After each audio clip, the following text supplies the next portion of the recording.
27 गावांवरती नेहमीप्रमाणे हा अन्याय होतच आलेला आहे. गेले काही वर्षांपासून आमची ही ठाम मागणी होती की आम्हाला या कल्याण डोंबिवली महानगरपालिकेत राहायचं नाहीये आणि त्याचा निषेध आम्ही विविध स्तरांवरती नोंदवलेला आहे.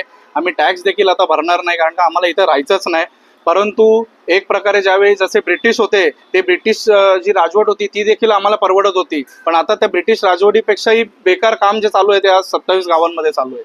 आज ही क्लस्टर योजना म्हणजे इथला स्थानिक भूमिपुत्र, स्थानिक गावकरी, त्याची शेत जमीन त्यांनी इतक्या वर्षाचे जोपासलेले ज्या जागा आहेत व सर्वात महत्वाचं म्हणजे त्याचं आताचं राहतं घर, या सगळ्यांवरती टांगती तलवार आणण्याचं काम जर कोणी करतोय तर ही क्लस्टर योजना करत आहे.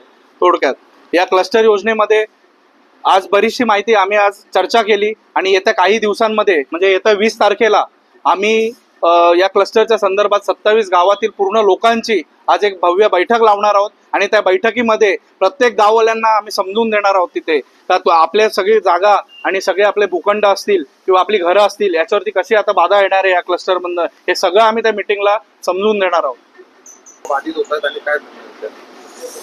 क्लस्टरमध्ये एकूण 27 गावांपैकी त्यांनी असं केलेलं आहे की काही गावं ऑलरेडी ग्रोथ सेंटरमध्ये बाधित झालेली आहेत, तर काही गावं जी आहेत ते आता बुलेट ट्रेनचं बिझनेस हबमध्ये बाधित झालेली आहेत आणि जी उर्वरित जी सर्व गावं आहेत ही पूर्ण आता क्लस्टरमध्ये देखील बाधित झालेली आहेत. म्हणजे 27 पैकी 27 गावं ही आता या कोणत्या ना कोणत्या स्कीममध्ये ही आमची बाधित झालेली आहेत. म्हणजे एक प्रकारे येथील आम्ही स्थानिक भूमिपुत्र, आम्ही येथील रहिवाशांना आम्हाला नामशेष करण्याचं काम पूर्णपणे आता या सरकारने आणि या कल्याण डोंबिवली महानगरपालिकेने चालवलेलं आहे.